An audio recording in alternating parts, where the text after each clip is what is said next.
Al debatir las reservas sobre la reforma al Poder Judicial en el Senado, la narcosenadora Claudia Anaya, del narco-PRI, expresó demagoga y falaz su falsa preocupación por la reforma al Poder Judicial, argumentando que esta disque violenta los principios fundamentales de la división de poderes y la independencia judicial. Espetó que, aunque el sistema judicial necesita reformas, esta propuesta supuestamente no resolvería los problemas estructurales. Criticó la idea de elegir jueces mediante insaculación pública y alucinó que, de aprobarse, los jueces estarían más expuestos a influencias del crimen organizado. Finalmente señaló la falacia de que la reforma viola varios artículos constitucionales e internacionales, llamando a la defensa de la independencia judicial a través de los tribunales internacionales. Tras oír las barrabasadas de la Cenapac de Alito y gata del señor X, la senadora Julieta Ramírez de Morena defendió contundente la reforma, al recordar que, en 1994, Ernesto Zedillo cerró la Suprema Corte sin consultar a nadie, y en ese momento el PRI y el PAN no objetaron la decisión. Tajante criticó a la oposición por construir narrativas mediáticas clasistas y conservadoras para justificar su rechazo, afirmando que la reforma permitiría al pueblo elegir a los jueces y pondrá fin a la corrupción en el Poder Judicial. Ramírez también destacó que la reforma daría oportunidades a jóvenes sin conexiones políticas para acceder a cargos judiciales y concluyó contundente que quienes se oponen a la reforma quedarán en el basurero de la historia. Veamos enseguida cómo la valiente Julieta Ramírez se acaba a la Cenapac Anaya por atacar la reforma judicial de AMLO, como le mandaron sus padrotes, los zampones Claudio X y Alito Moreno. Gracias, presidente, y si me permite me acojo a mi tiempo reglamentario. Compañeras senadoras, compañeros senadores. Voy a respetar el tiempo reglamentario. Compañeras senadoras, compañeros senadores. Es legítimo, real y auténtico que varias senadoras y senadores y que mucha gente en el pueblo de México tenga dudas profundas sobre esta reforma, principalmente porque se violentan los principios fundamentales de la división de poderes. Estamos hablando de los principios fundamentales que dan certeza a la República. Si no entendemos eso, entonces nos vamos a perder en conceptos muy vagos y muy básicos. Decía yo en mi intervención principal que era fundamental que mantuviéramos la independencia del Poder Judicial y de ahí partir para poder reformarlo. Nadie niega que el Poder Judicial tiene problemas estructurales, pero esta reforma no resuelve ninguno de ellos. Por insaculación pública, quieren que se elija a los futuros jueces de este país. Así dice el dictamen, por insaculación pública como primer filtro. Después, por un pacto cupular de sujeción. Y tercero, sí, mandar a la arena electoral a esos posibles jueces. ¿Qué ganamos con esos? ¿Mandarlos a la delincuencia organizada para que pacten con ellos? Eso es lo que quieren. No tiene razón de ser, no tiene manera de ser esta reforma. El artículo 100, que es el que tengo reservado, violenta al artículo 16 constitucional. Nadie puede ser juzgado por tribunales especiales. Se violenta también el artículo 1 constitucional, que garantiza el marco convencional. Hay varias sentencias de la Corte Interamericana de Derechos Humanos contra Venezuela, contra Perú, contra Ecuador, que ya han hecho modificaciones legales para tratar de remover jueces, para tratar de controlar a los jueces ante sus sentencias. Es fundamental que garanticemos la libertad del juez para que de esta manera exista una salvaguarda hacia los justiciables. Los artículos transitorios, segundo y tercero, también violentan sentencias internacionales. Por eso, yo le pido a los juzgadores, a todos aquellos que tienen dudas legítimas de esta reforma, que se defiendan ante los tribunales internacionales. No nos podemos quedar sin mecanismos de defensa. No podemos renunciar a defender a la patria.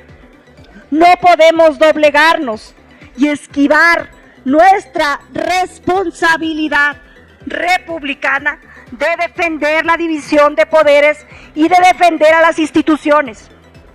Lo que pedimos es legítimo, es auténtico y es en nuestro derecho. Pedimos respeto a nuestro pensamiento, pedimos respeto porque es muy pronto, compañeras y compañeros, para que nos empecemos a insultar y a degradar el debate en esta, la más alta tribuna del país. Por ello, les pido contención, les pido mesura, les pido un diálogo franco y respetuoso, pero principalmente les pido el derecho a disentir. Les pido el derecho a disentir y por ello es que presento esta reserva, que es básicamente para fijar una postura, pues sé que no tienen intención de modificar nada, pero es en mi derecho dejar plasmado en el diario de los debates y en la Gaceta Parlamentaria que no estoy en contra de esta destrucción, que no estoy en contra de la doblegación al Poder Judicial. Es en mi derecho manifestar que creo que hay una mejor manera de hacer las cosas. Es cuanto, presidente. Muchas gracias. Con su venia, presidente. A finales de 1994, Ernesto Zedillo, sin consultar a nadie, decidió cerrar la Suprema Corte de Justicia durante un mes. Y mediante la figura de jubilación inmediata, separó del cargo a los 26 ministros que integraban la Corte. De tal manera que creó una Corte a modo y dejó intacta la facultad presidencial de designar prácticamente por el presidente de la República a los ministros. Y por supuesto que en ese entonces el PRI y el PAN no vociferaron, no se escucharon sus voces alertando sobre una catástrofe o sobre algún peligro que se hubiese aproximado. Y de hecho en el Senado de la República votaron de manera unánime. Y esos mismos son los que hoy se oponen. Pero en realidad se oponen porque con esta reforma dejarán de ejercer influencia sobre el Poder Judicial.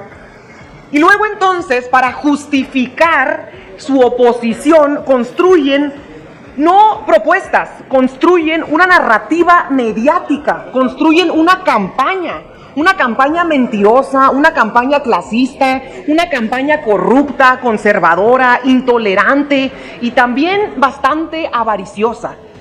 Son muy clasistas cuando dicen que ¿cómo va a elegir el pueblo a los jueces? Pues ¿qué se cree la gente? ¿Cómo pudieran ser capaces de elegir ellos a los jueces que el día de mañana van a resolver sobre los asuntos de sus derechos? ¿Qué se creen?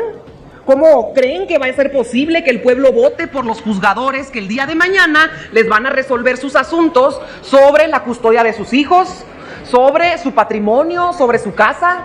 ¿De dónde sacan esa idea que el pueblo pudiera decidir al respecto? Imagínense en eso y resulta que los jueces se apiadan del pueblo y detrás de sus mentiras también se esconde su corrupción. Se terminan quejando que cómo nos atrevemos a crear un tribunal de disciplina judicial. ¿Cómo nos atrevemos a creer que se puede vigilar a los jueces? ¿Cómo nos atrevemos si ellos nunca han tenido que rendirle cuentas a nadie? Si son independientes. ¿Cómo? Si los juzgadores no han podido ser sancionados. Si ellos son la ley, ellos son los que aplican la ley, no se la podemos aplicar a ellos. Y en cada palabra también muestran lo conservadores que son. Es ofensivo que utilicen a los jóvenes para criticar la reforma diciendo que un joven recién egresado y sin experiencia se va a convertir en un juez. Y pues, francamente, a mucha honra, porque esos jóvenes van a tener más oportunidad de convertirse en juzgadores con esta reforma que como está actualmente, porque actualmente necesitan forzosamente tener sangre de juez o linaje judicial. De lo contrario, imposible que lleguen a ser juzgadores. Y también son intolerantes al punto de la violencia. Nosotros nos opusimos cuando ustedes hicieron la reforma que entregaba Pemex, que entregaba CFE, luchamos contra la reforma educativa, pero jamás pasó por nuestra mente hacer un llamado al linchamiento, hacer un llamado a la violencia. Ustedes con la fuerza pública reprimían, perseguían, asesinaban, desaparecían. Ese es el sello de la derecha, la intolerancia. Es en realidad una gran fortuna que ustedes no tengan el poder. De lo contrario, no sé qué hubiera sido de todos nosotros en el Senado de la República. Y son avariciosos también cuando aceptan que los ministros se la pasen autoamparándose con el pretexto de que a ellos no les aplica la Constitución, que ellos aplican la Constitución, pero no se pueden someter a ella. Y también son aves de mal agüero cuando dicen que se va a infiltrar el crimen organizado, que no llegará gente capaz, que los juzgadores no van a ser honestos, que no habrá juzgadores decentes. Senadora, le pido termine su intervención. Concluyo. Y también que habrá protectores de criminales y de canallas. Pero les pregunto, pues ¿no es así actualmente el Poder Judicial? En realidad se resisten a una limpieza profunda de ese poder que quieren que se mantenga ajeno del proceso de transformación social que vive nuestro país. En fin, poco han aprendido del sitio y el lugar donde los ha colocado la historia. Poco han aprendido que el juicio más importante es el del pueblo. Y la sentencia final es la que hace nuestra historia patria. Por eso, el día de hoy, la historia nos juzgará a quienes aprobemos la reforma al Poder Judicial. Y a los que no, nuevamente los colocará en el basurero de la historia. Así que viva la reforma al Poder Judicial y que viva el pueblo de México. Muchas gracias. Retiro mi reserva. Dale en me gusta, suscríbete, activa la campanita y compártelo para que más gente lo vea.